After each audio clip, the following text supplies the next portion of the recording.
At 7 months pregnant, my water broke, and I asked him to rush me to the hospital. He impatiently shoved me aside, telling me to stop pretending. Why did it have to happen on Kip's birthday? Kopi, in turn, appeared upset and blamed me for being young and not knowing how to keep my distance from my brother. If AA doesn't want to see me, I'll just take a taxi back to school, she said, but a few of her friends quickly convinced her to return to her seat. I asked him, eyes red, if something happens to the baby, would you regret it? At that moment, Kipi started crying, urging my brother to agree with AA. She wouldn't want to have an abortion, would she?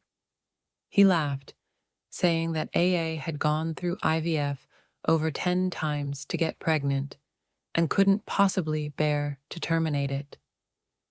Then he pushed me out of the house, instructing me to go to the bakery 10 kilometers away to get green bean cakes for Kopi. I turned and headed to the hospital, telling the doctor I wanted to induce labor. Upon hearing that, the doctor seemed skeptical. Although it was a difficult situation, there were successful cases. Are you sure you don't want to keep it? He asked. I forced a faint smile and said, survival of the fittest. Inducing labor is the best option. The doctor sighed, then said, all right, let's admit you today. Have your husband sign the papers? We haven't gotten the marriage certificate yet. Can I sign on my own? I asked. At that moment, my phone rang, showing husband on the screen. The doctor glared at me and said, couples may argue, but he must be here now. I reluctantly answered the call, accidentally activating the speakerphone. He shouted angrily from the emergency room, where have you been? Why is it taking so long to buy something? Are you pregnant or what? Speak properly. I'm at the hospital. Enough with the nonsense. Everyone knows you're just upset, trying to get attention. I haven't even bought the mung bean cake. Don't buy it. Kopi doesn't want it anymore. Go to the flower shop and buy a bouquet of fragrant lilies instead. She wants a petal bath. My hand shook as I remembered the pollen allergy from 2 weeks ago. That day, Fus had thrown a Christmas party for Kapi, and Kopi, knowing I studied vocal music, dragged both Fus and me to sing. When we entered the KTV room, it was filled with Kapi's favorite lilies. I started coughing heavily, barely able to catch my breath. Kopi was terrified, hiding behind Fus, unsure what to do. Fus comforted her, assuring her I was just joking and that people aren't that fragile. He insisted I finish singing before I could leave. It wasn't until my eyes turned bloodshot and I collapsed that he realized something was wrong. The next day, he felt a bit regretful and personally cooked a meal for me. His tenderness touched me. What I didn't know was that my fainting at the party had affected Kopi's mood, and Fus made up for it by buying her a new Hermes bag. On the phone, Fus was still asking how long it would take me to buy the flowers. The doctor, now impatient, shouted into the phone, "Are you AA's husband? AA's water has broken, and there's an infection in the uterus. She needs to have an induction here, and we need you to come and sign the papers." The phone was silent for a moment. I expected Fus to be shocked or angry, but he suddenly laughed. "How much did you take from AA?" The doctor frowned and replied, "I'm the chief physician of the obstetrics and gynecology emergency department, and I must inform you seriously that the fetus is in poor condition and the mother has a high fever. She completely doesn't want to keep the pregnancy. Enough with the nonsense. What chief physician? That's a ridiculous lie. My friend is studying nursing, and she told me that 7 months is the safest time. A high fever and infection are just meant to fool an idiot. Tell AA to stop threatening me with induction every day. If she really wants to induce, I'll sign it backward. After the call ended, I smiled bitterly. He would rather believe Kipi, who had only been studying nursing for 2 years, than the doctors at the maternal and child hospital. The induction process took longer than I had expected. I watched helplessly as the baby, taken from my abdomen, was placed in a bag. The doctor handed me a pen, and I signed the cremation consent form. Returning to the ward, I felt physically and mentally drained and fell into a deep sleep. It was only when I was asleep that I didn't feel the pain. The cries of newborns from the next room woke me up, but I didn't answer. He sent me a message on WeChat. Where are you? Still not home. I was harsh yesterday, but think about it. I celebrated KP's birthday, and you weren't feeling well, so you had to go to the hospital.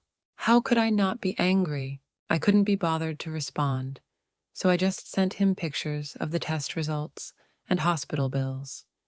He replied immediately, "Are you serious? Going through all this trouble to forge a hospitalization record for such a small matter. It looks so real." I'll say it again. I only see Kopi as a sister. She's 8 years younger than me, and still a child. Don't think of her that way, okay? I admit I was in a bad mood yesterday. Once I'm done with work, I'll make it up to you.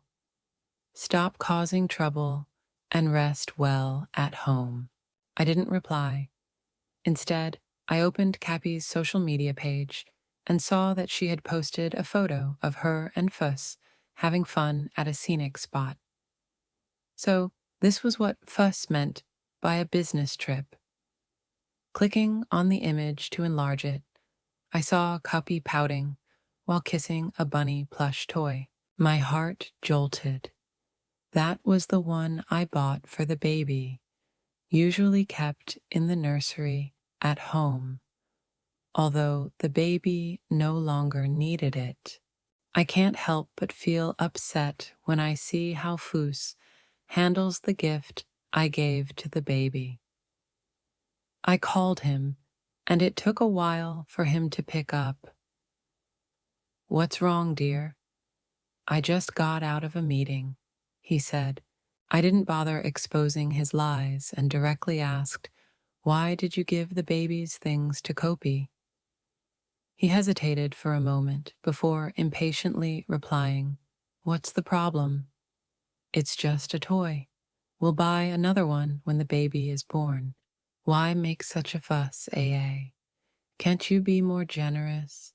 Kopi has been poor since childhood and has never had these things. What's wrong with me giving her a doll? I really don't understand how you've become like this, causing trouble every day and even being jealous of a little girl." I gripped my phone tightly, exhausted from hearing these words. Ever since Fuss rescued Kopi from being harassed by a customer at the bar months ago, his heart had entirely belonged to her. At first, he treated her like a sister, then brought her into the company as an intern assistant. He claimed that someone like Kopi, who came from a poor, simple, and kind background, was easy prey for bad people in the big city, and that he had a duty to protect her. Meanwhile, my baby couldn't even get a fraction of the protection and responsibility from her father. Half an hour later, Kopi posted again. Another day of being spoiled by my brother. Thank you for your special favoritism, which lets me brag so much. The photo showed Foos renting an entire amusement park and releasing 9,999 heart-shaped balloons to celebrate her first birthday in San Francisco. Everyone in the comments was envious, and many netizens, unaware of the situation, thought we were truly siblings, commenting, "Does your brother need a sister? I can't imagine how happy it must be to marry someone like that." This naive remark made me want to laugh. Just as I was about to close the comments, I saw a new one. Thus, do you even think about me and the child? For this wild chicken, you abandoned your pregnant wife. I recognized it as something I had said, but the post was from an anonymous account with no profile picture.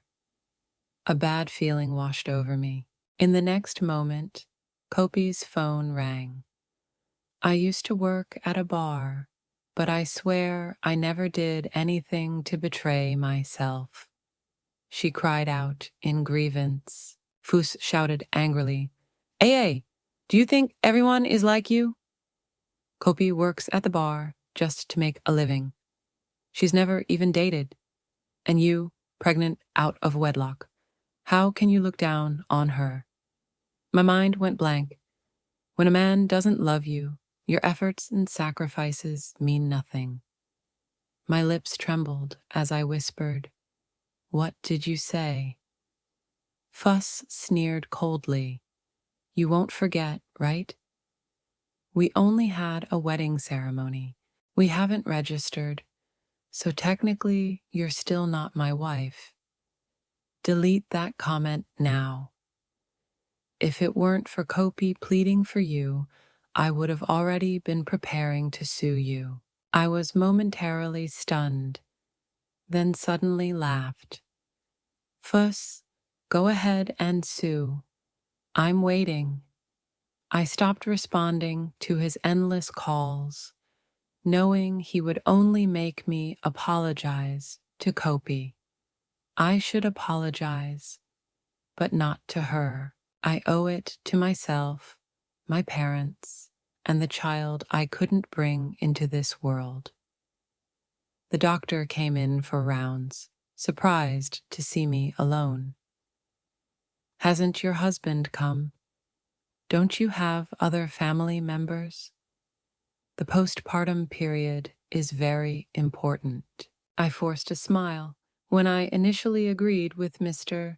Foos to get the certificate. After having the child, my relationship with my parents had already become very strained, and now I didn't dare to call them over. I just wanted to leave the hospital quickly, pack up my things and the babies before Fuss returned to San Francisco, then leave this place. Unfortunately, my health was too poor. I was only discharged after 2 days in the hospital. Over the past 2 days, Kopi had been updating her social media, posting numerous photos with Fuss. They each wore one earphone, listening to music together, went to the beach for a barbecue, and played billiards. She sat on his shoulders watching the Disney fireworks. I felt nothing. No sadness, no anger, only numbness. Finally, the discharge day arrived. I rushed home, and as soon as I walked in, I headed straight to the nursery. To my surprise, the nursery door was locked. I thought I heard faint sounds from inside. Seeing Kopi's shoes by the front door, panic set in. I knocked hard on the door. "Kopi, who let you in here? Come out now." The door opened from the inside, and Kopi stood in front of me, her face full of hostility. "What are you back for?" she demanded. I pushed her aside and walked in. The nursery, once neat, was now in chaos. Her pajamas and lace pants were scattered across the floor. AA, this is my room now. You can't invade my personal space. Please leave, she said. At that moment, there was a knock at the door, and Foos came in with snacks. Kopi, come have some milk tea. He paused when he saw me at the door, guilt flashing in his eyes. Honey, don't misunderstand. Kopi had a falling out with her dorm classmates, so I let her stay in the baby's room for a few days. I had become so disappointed that I no longer felt angry. Say whatever you want. Anyway, this room won't have a baby in it anymore. Fuss looked confused, eyeing my oversized down jacket. He reached to place his hand on my belly, but Kopi screamed and trembled, raising her phone. The account that had previously impersonated me left a new comment under her post, mocking me. Bullying a pregnant wife and shamelessly living in someone else's house, sharing a bed with the male host. How disgraceful. What a lack of shame. Foos's expression darkened. I never let Kopi stay in the bedroom. I only allowed her to use the nursery. What's wrong with that? If you still don't believe me, go count the condoms in the drawer and see if any are missing. I handed him my phone. Take a good look. I've never had an account like that. He didn't even bother glancing at me, just slammed my phone to the ground. Besides you, who else would hate Kopi this much? I walked over to Kopi coldly and said, "Dare you take out your phone?" That comment was posted just minutes ago. I bet she hasn't had time to delete the traces of her fake account. Kopi's face was filled with embarrassment. You really think I staged this?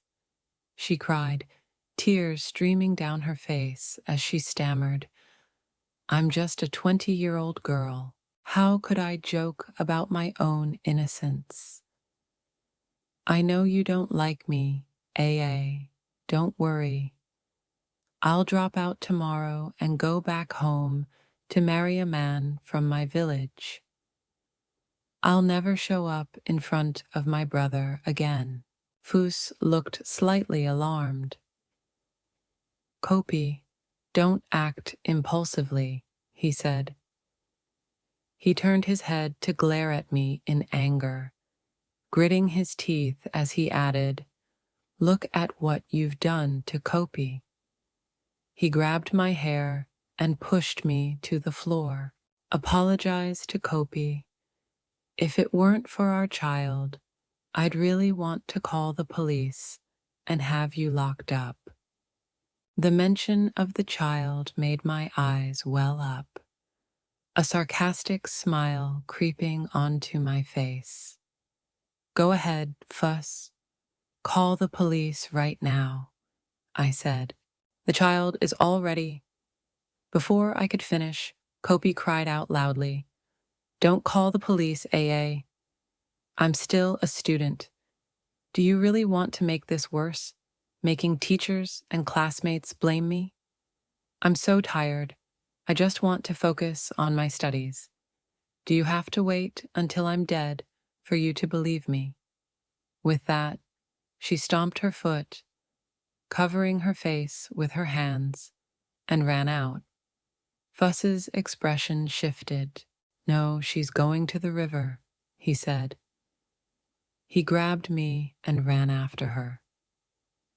I couldn't keep up, stumbling as I tried to follow.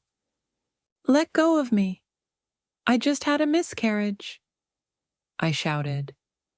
But Foos paused for a moment, looking back at my stomach, hidden beneath my down jacket.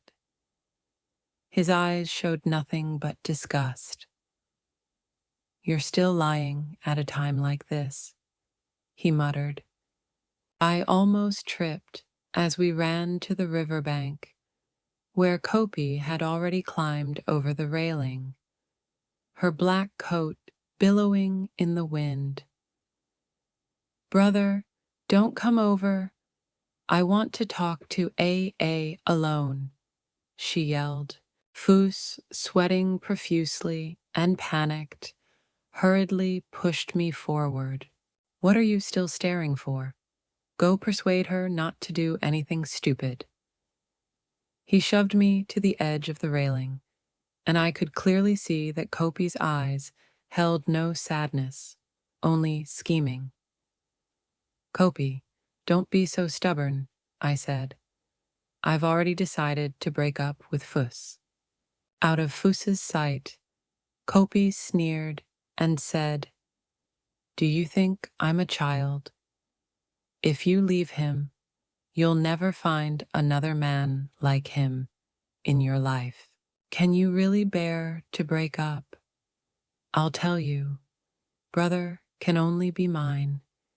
He hasn't kicked you out yet, only because you're pregnant with his child.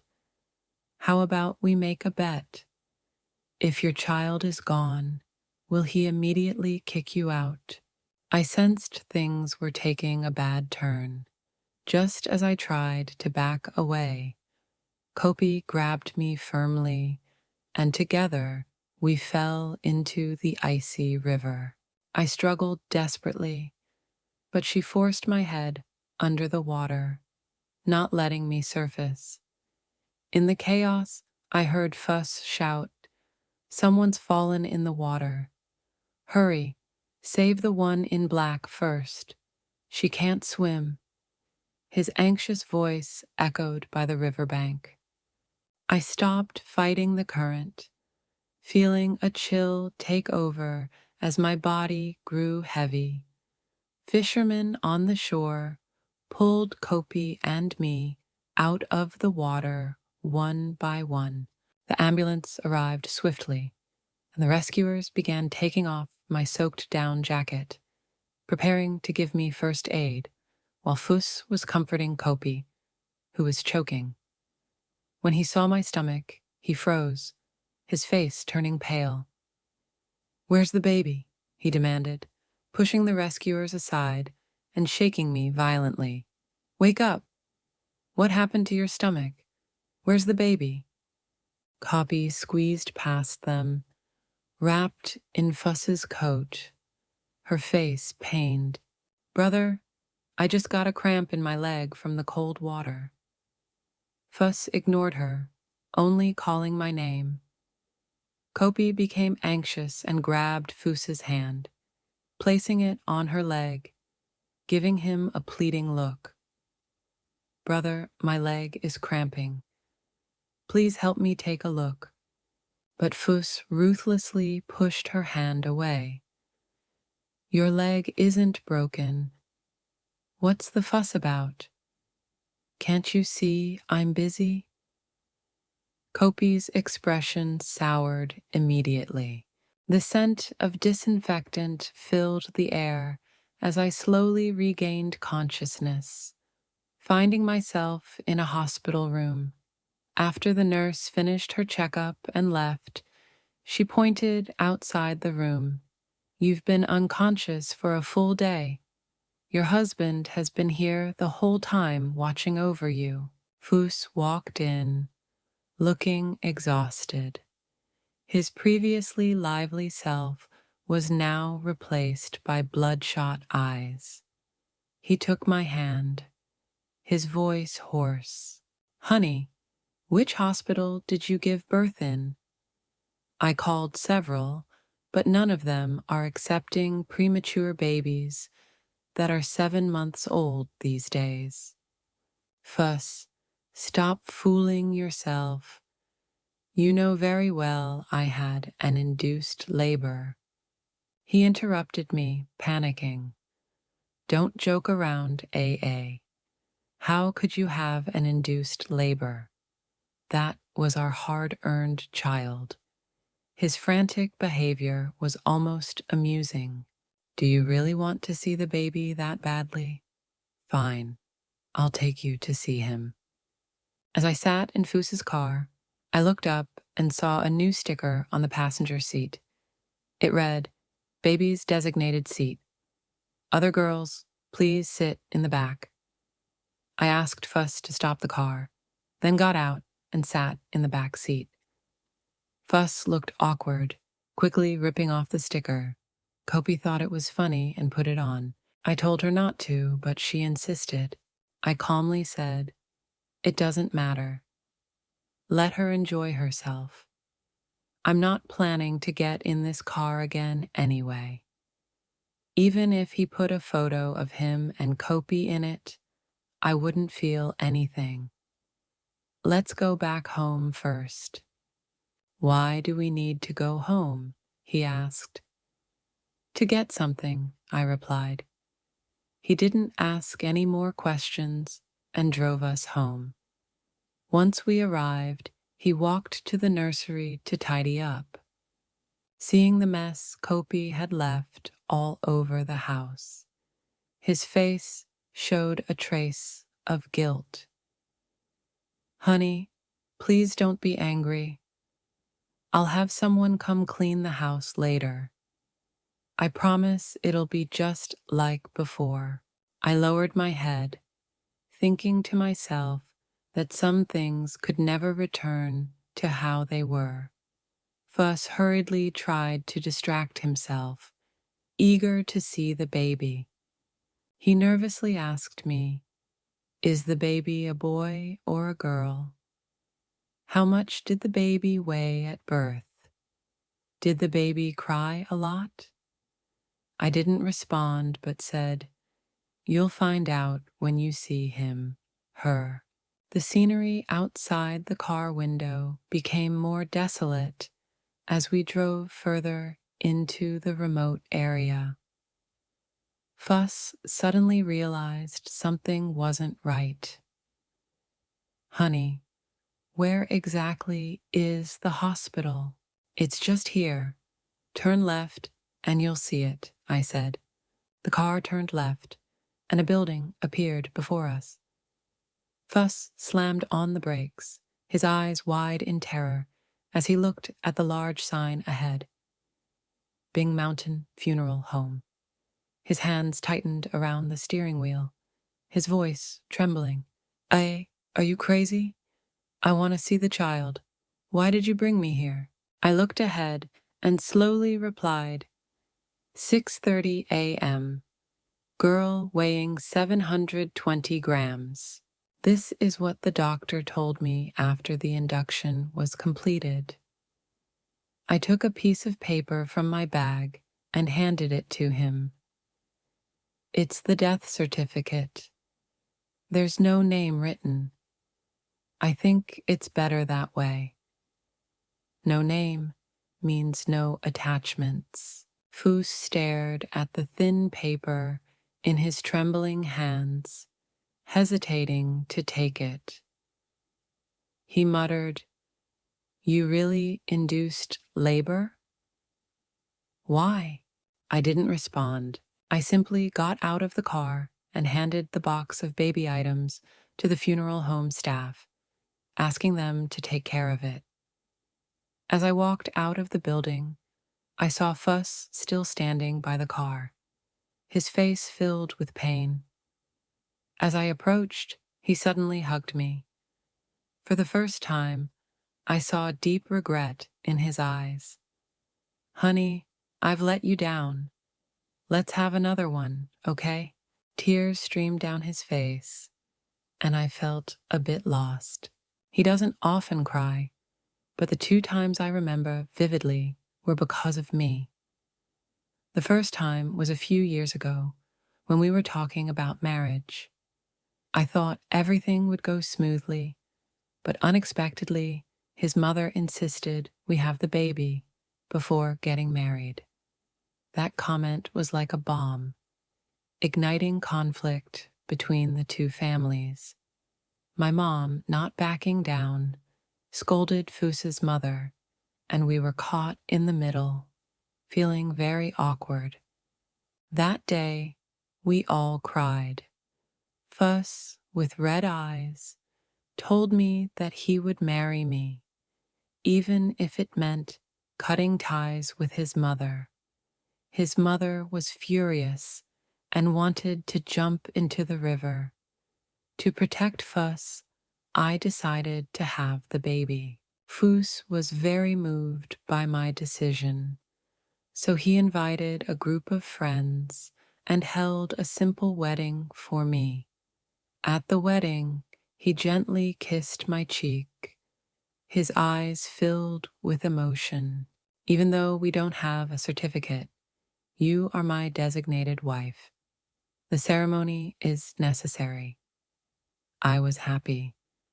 I thought that once the baby was born and we had the certificate, everything would be perfect, and my parents would stop making things difficult for him once they saw I was doing well. However, after a year of trying to conceive with no success, I suggested IVF. He hugged me, grateful, and promised to support me through it all. During my first IVF attempt, I couldn't sleep after the injections. My whole body ached. After the egg retrieval, Fuss stayed up with me, singing to distract me, and then secretly cried in places I couldn't see. At that time, I thought a man who was willing to cry for me must love me deeply. But as IVF attempts failed one after another, the pain didn't lessen. He became impatient. Sometimes when I cried out in pain at night, he'd wake up, cover his ears with a blanket, and irritably say, "Can't you just endure it? There are so many women going through IVF. Who hasn't gone through this? You're just being dramatic." The next day, he'd apologize, his face tired. "Wife, I'm really exhausted from work. I just want to get a good night's sleep." It seemed like an apology, but it felt more like shirking responsibility. I was confused. Was he still the man who cried for me back then? I tried to understand. He was indeed very busy and tired, and it was normal for him to have a bad temper. I told myself that couples who've been together for a long time go through this. It's just ordinary life. But that night, as the amniotic fluid kept flowing, I stood helpless at the door, listening to the birthday song for Kopi inside the house. The cold wind was sharp, like a slap that woke me up. This wasn't the life I wanted. I didn't want to continue living like this. Fuss. That day, the doctor asked me why I hadn't tried to save the pregnancy anymore. I told him that inducing labor was the best choice. Fuss's tears flowed even more as he choked on his words, wanting to hold me. "Honey, I know this decision must be really hard for you." I avoided his hand and looked at him coldly. "It wasn't that hard, actually. After all, you've been pushing me to make this decision all along. But I have to thank you. After the induction, I truly felt that I had severed all ties with you." "Fuss, let's break up," I said. He trembled as though even his breath had stopped. After a long pause, he managed to say, "Don't joke like that." I frowned. "Do I look like I'm joking?" "Honey, give me another chance," he pleaded. "I'll block Kopi right now and never contact her again." I couldn't help but laugh.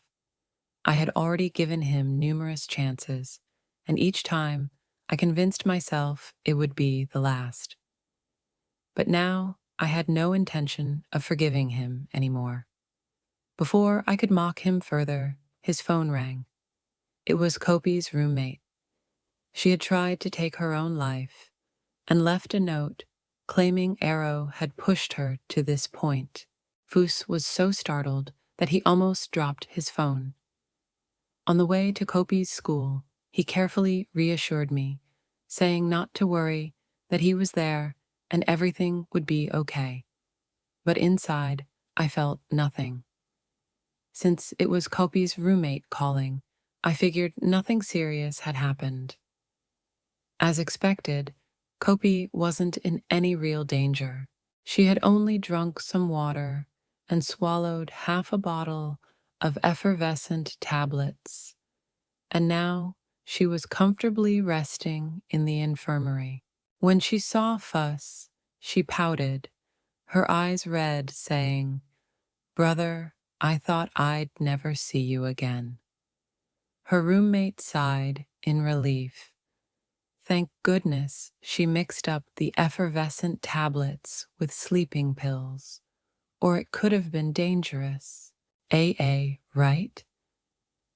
You have to take responsibility for this. The roommate angrily pointed at me. Fuss coldly responded, "You're an outsider. You should stay quiet. My wife just had an abortion, and if you cause trouble by upsetting her, you should take responsibility for it." Kopi's roommate paused, glancing quickly at Kopi, before gritting her teeth and saying, "Fuss, you have no idea how much Kopi has suffered. It's because AA made reckless comments on Yaya's social media, spreading rumors that she's a mistress." The comment section was full of all sorts of things, with men even sending private messages to Yaya. She has thin skin and couldn't handle the humiliation, which is why she took the pills. Kopi sniffed, her eyes red as she weakly said, "Brother, I know you don't believe that AA's comments affected everyone, but she isn't as innocent as you think. I've kept a secret from you. Yesterday, by the river, it wasn't an accident that I fell in the water. She pushed me." Kopi gave Foos a pitiful look. Foos was silent for a moment, but didn't react as she had expected. He raised his hand to rub his forehead, his voice weary. "Even if AA pushed you, it's because I failed to manage my relationship with you. Let's put this behind us. As compensation, I'll give you 200,000. That should cover your college expenses." Kopi looked stunned, but after a moment, a faint smile appeared on her face. "Since my brother said that, let's drop it. But I think we need to talk about the amount of money. It's not that I'm greedy. I just believe this is what I deserve." Foos sighed with relief. "All right, tell me how much you want, but you must promise me that once you get the money, you won't bring up what happened by the river yesterday." I suddenly asked, "Why can't we mention it? Kopi, do you think there's no evidence of what happened?" At that moment, the door of the infirmary opened, and a few people in police uniforms entered. "Who called the police?" Everyone was stunned. I calmly took a voice recorder from my pocket. It was me. "Yesterday by the river, I was pulled into the water by Kopi and almost drowned. This recording contains evidence of her trying to harm me." Kopi, standing beside me, suddenly went pale. She hadn't expected me to bring a voice recorder. The recorder had actually been a coincidence. I bought it before the induction to record my messages to the baby that day. As Foos had taken me to chase Kopi, the recorder had accidentally turned on, capturing what Kopi said to me before I jumped into the river. The police, following this clue, investigated the rumors about Kopi. They uncovered that the accounts posting inflammatory comments were actually copies, and several of her roommates had joined in the insults. They had done this to make me take the blame and turn fuss against me. The police also found illegal drugs in Kopi's shopping records and discovered remaining drugs in her dorm. Though the drug wasn't lethal, it could cause infections. The incident on my birthday had actually occurred because Fuss frequently brought Kopi home late, giving her ample opportunities to tamper with my food. Fuss was devastated when he learned this. He bought an expensive grave and hired a master to chant scriptures for the baby. The gravestone was engraved with the words, "Daughter of Thaddeus and A.A." After the ceremony, he gently touched the inscription, saying, "Baby, Daddy and Mommy will bring your little siblings to visit you in the future." I watched coldly from the side. He never knew that the many failed IVF attempts weren't my fault, but rather due to his chromosomal issues. To protect his pride, I had never told him the truth. Fuss, afraid I might leave him, put aside his work and followed me like a shadow, terrified I might vanish one day. It felt like we were back at the beginning of our relationship, spending every day together and talking nonstop. The difference was, now he was the only one speaking while I remained silent. He had tried to get close to me several times, but I always rejected him, even pushing him away. "Fatty, don't make me feel disgusted." He was speechless, trying to say something a few times, but stopping himself. He didn't get angry. Our relationship had changed. I could now lose my temper with him, interrupt him, and dismiss his thoughts freely. But I felt that this kind of life was meaningless. Just when I was about to leave him, Kopi appeared again. Her once beautiful eyes now looked vacant, and her long black hair had been cut short. Fuss looked very irritated. "What are you doing here again?" Kopi grabbed his hand and placed it on her lower abdomen. "Brother, I have good news. I'm pregnant. I just found out." Fuss was stunned and quickly covered her mouth. "What are you talking about? How could it be possible to get pregnant after just one time?" It made sense now why Fuss had been so confident about making me check the number of condoms. That day, it turned out they were entirely ineffective.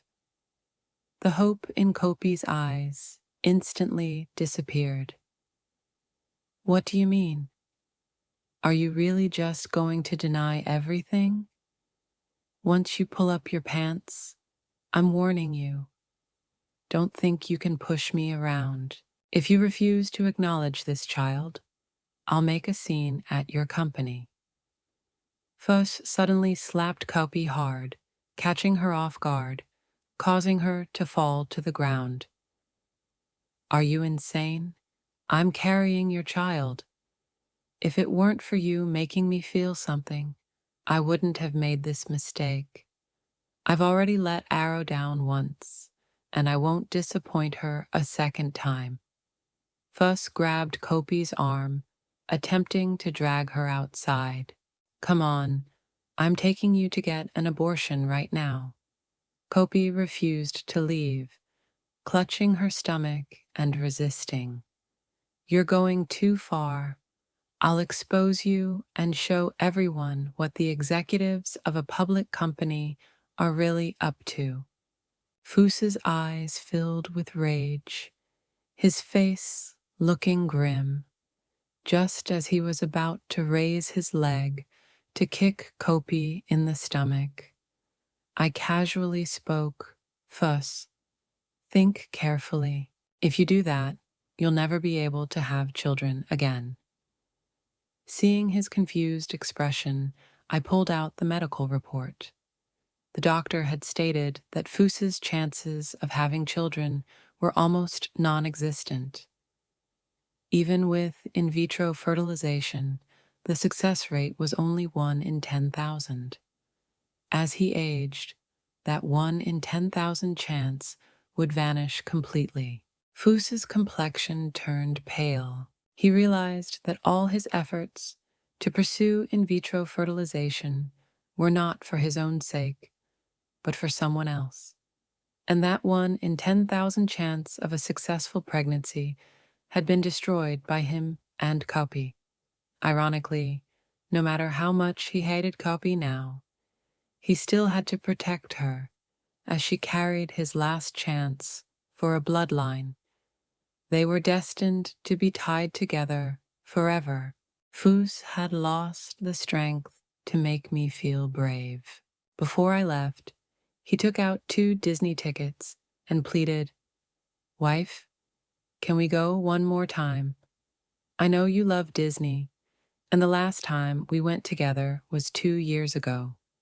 Back then, you even said that once we had a child, we could go as a family of 3. Let's go one more time. I hope that when you think of me in the future, it won't be a painful memory, but a light and happy one." His eyes were filled with humility. I gently pushed the ticket away, saying, "I don't need it. Whether it's pain or joy, it all feels pointless. I won't think about you anymore." A year later, I reconnected with my high school crush, Orion. Only after we confirmed our romantic relationship did I realize that this reunion was something he had carefully planned. He found out I had broken up and had transferred back from the headquarters in France to the San Francisco branch, just to get closer to me. He said he missed my youthful energy and didn't want to miss out on my future. I thought I wouldn't stay in San Francisco for long, as there were too many memories of Fuss here. But after starting a new relationship, I realized that memories can be updated continuously. Time is the best healer, and new people and experiences create new memories. This city holds not only my past, but also my present and future. 5 years later, I met Fuss for the first time since our separation. I received a call from a lawyer saying that Fuss wanted to see me. As I opened the door, I saw Fuss sitting behind a desk. The once vibrant business elite now appeared tired. It turns out that after I left, Fuss and Kopi had been together, but the tenderness and care Fuss had once shown, Kopi had vanished. They had maintained their 5-year relationship for the sake of their son and money. It wasn't until recently, when their son fell ill and was hospitalized, that Fuss discovered the child he had been raising for years was not his biological son. It turned out that Kopi had been seeing multiple men at the time, and Fuss had just been the one with the best circumstances. Fuss couldn't accept this reality. He blamed Kopi for ruining his life and even stabbed her with a knife. He sat across from me, constantly reminiscing about the good times, imagining that if it weren't for Kopi, our child would be starting elementary school by now. Orion, who was waiting outside for me, knocked on the door. "Allah, it's getting late. The baby is waiting for us at home. Fus suddenly turned pale. His lips moved, but no words came out. After leaving, I walked with Orion under the setting sun. Why did you suddenly mention the baby just now? Do you know how bad his expression was when he heard that? Of course, I wanted him to be quiet quickly, I replied. Considering the person who once hurt you, I actually showed a lot of restraint by not rushing in to punch him. All right, I've long forgotten about those things, so please don't stay angry anymore. This time, he'll probably be locked up for a long time, and we won't hear his name again. That's for the best. Let's go now. We'll pick up the baby for Mom, and tonight, I'll cook for all of you.